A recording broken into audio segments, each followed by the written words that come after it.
Cette semaine, dans Portrait de femme, c'est un peu exceptionnel d'une part parce que l'ensemble de notre équipe est en confinement et d'autre part parce que notre invitée n'est autre que Diane, la chanteuse, chasseresse, déesse, autrice et interprète. Bonjour Diane. Bonjour. Et vous préparez la sortie de votre premier album intitulé « Des fleurs pour ma grand-mère ». C'est également le titre du premier morceau. Comment avez-vous choisi le titre ? Oui, alors tout d'abord, les fleurs représentent la poésie, puis tout à fait par hasard, au cours d'un apéro Zoom, mon frère Apollon me parlait de la grand-mère d'un ami mortel, et ce petit lapsus avait produit un silence de mort. Je crois que la mortalité a toujours été pour moi un sujet de fascination. Le suicide par noyade de mon amie Virginia Woolf m'avait beaucoup affectée. Je me rappelle qu'elle disait qu'elle écrivait parce que parfois tout lui parvenait de très loin, comme en sourdine, comme si elle avait été couchée sous un lac gelé. En écoutant l'album, j'ai été fortement marqué par les silences, les temps morts, les ruptures, qui sont d'ailleurs fortement d'actualité. Vous voyez, je pense que c'est l'art et non pas les médias qui peut saisir l'événement. Là, je pense au Covid, évidemment. C'est le temps mort qui fait l'épaisseur de l'événement. Oui, en effet. Mais revenons-en à l'album. D'ailleurs, il est assez drôle de noter que pour la pochette de l'album, vous vous êtes inspiré de la même pose que sur un tableau de Jacques-Antoine Valin, pour lequel vous avez servi de modèle. Cet hommage n'est pas passé inaperçu. Alors on peut voir des ressemblances, mais ça n'est pas du tout un hommage, parce que je déteste ce portrait. Si je dois reconnaître que le choix des éléments symboliques est très juste, soyons honnêtes, aucune femme n'a une telle poitrine, ni des hanches aussi hautes. Je trouve qu'il y a dans ce portrait quelque chose de très contenu. Et je ne parle pas de la formation classique de Jacques-Antoine. J'aurais préféré poser pour Constance Charpentier. Très bonne peintre au passage. Peut-être que, sans le vouloir, inconsciemment, je vais dire, Jacques-Antoine a tout mis en place pour contenir ce que ce portrait aurait pu dégager de sensuel, de puissant, et j'y vois une version élucorée et vide de moi. Une froide et sage statue. Je sais bien que jouer du violoncelle peut connoter une tranquillité bourgeoise, dirons-nous. Enfin, ça n'a pas empêché qu'on me colle toutes sortes de masques cruels au cours des siècles. Il faut dire que vous êtes une femme sulfureuse, ou plutôt, selon les dires de quelques-uns, excusez-moi du peu, une sacrée fouteuse de merde. Je trouve tous les consensus suspects. Ils sont, si vous voulez mon avis, produits par un refus de la complexité. Alors oui, on me rangera du côté des dissidentes et des fouteuses de merde, un peu comme mon amie Hannah Arendt. Enfin, vous avez tout de même changé un certain Actéon en cerf avant de jeter sa chair vivante à vos chiens. Si certains sont morts de m'avoir seulement aperçu, me semble avoir été plus que clémente ces dernières années.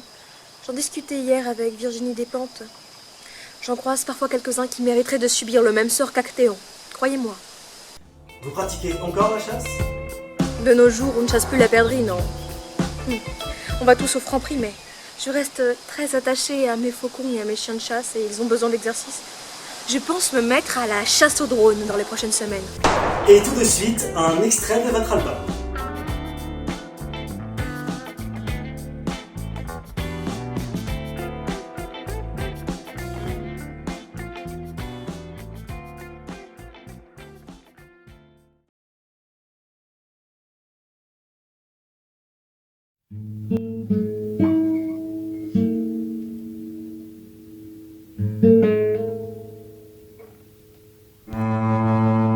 Comme une branche en hiver, Fulgurance effrayante. comme une image, Mon cœur vide comme un frigo. Il n'y a plus rien à boire pas dans me mon noyer. cœur vide comme un frigo.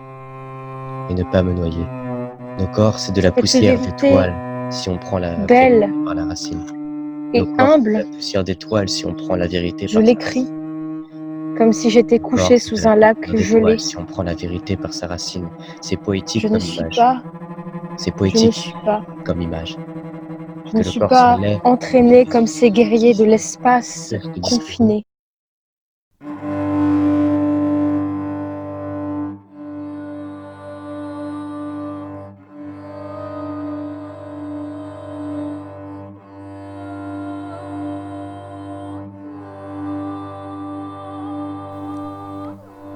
Nos corps, c'est de la poussière d'étoile, si on prend la vérité par sa racine.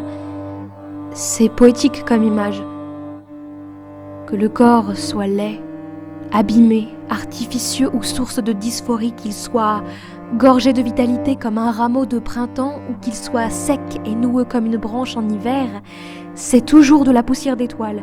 Et cette vérité belle et humble résiste au temps, à l'histoire, à la mort ou à toutes les fables qu'on voudra toujours, partout et tout le temps. La possibilité de le dire ou simplement de le penser préserve tout son pouvoir consolateur, plus longtemps encore que la graine de lotus qui conserve la vie en son sein depuis les pyramides de l'Égypte ancienne. Aussi, je souffre toujours autant, sais-tu. Mais je pense pouvoir conserver dans mes mots encore assez de vie pour mes années à venir et ne pas me noyer. Une chaise Aussi, de je peinture souffre toujours rouge autant, écaillée, mais je pense, l'odeur d'encens chaud je et pense moite, pouvoir conserver dans mes mots assez de vie pour mes années à venir et ne pas me noyer.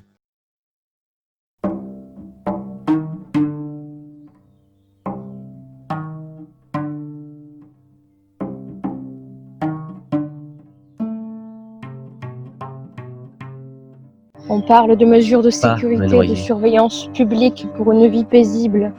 Nos corps sont de la Insurrection poussière dans la d'étoiles, capitale. la vérité par sa racine, c'est poétique. J'écris comme image. parfois, Que le corps soit parce que laid, tout me parvient abîmé, de très loin. artificieux ou source de dysphorie, qu'il soit gorgé de vitalité comme un rameau de Figurance printemps, ou effrayante qu'il d'une soit sec nature et noueux humaine comme bien une en branche en feu. hiver, c'est toujours de la poussière d'étoile, toujours Nos de la corps, c'est de poussière la d'étoile. poussière Et cette d'étoile. vérité belle et humble résiste au temps. Nos corps, À la c'est assez de mots, pyramide de l'Égypte ancienne, assez de vie. assez de vie.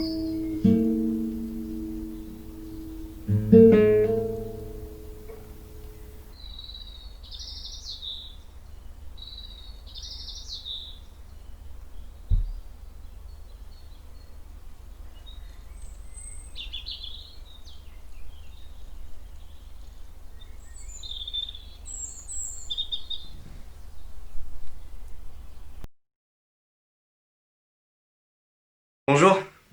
Bonjour. Alors moi j'ai rencontré Diane en 2019 au cours d'une conférence pour le climat pendant laquelle j'ai joué de la guitare. Et à un moment donné, donc j'ai vu passer une drôle de femme pieds nus, à moitié vêtue, en train de chanter, accompagnée de son chien, et je me suis dit mais elle est complètement jetée cette nana.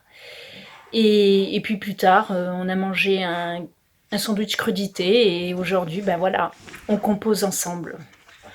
Alors moi j'ai donc rencontré Diane en 2020, là tout récemment, et en fait elle connaissait très bien mon arrière-grand-mère, la poétesse Renée Vivien. En fait c'est en faisant du tri dans le grenier, je suis tombé sur une photo d'elle avec Diane, et je sais pas pourquoi mais je l'ai gardée sur moi. Et un matin, alors bon c'est un peu fou comme histoire mais un matin je l'ai croisée en forêt quand j'ai fait mon footing matinal, et je sais pas pourquoi, mais j'étais sûr que c'était elle. Alors je lui ai montré la photo, et bah depuis, voilà, je danse pour elle, pour ses clips vidéo, et voilà. Et je suis super content, je suis super fier de son travail, et j'adore travailler avec elle. Et donc moi, ouais, pour parler un peu de moi, je travaille beaucoup sur les gestes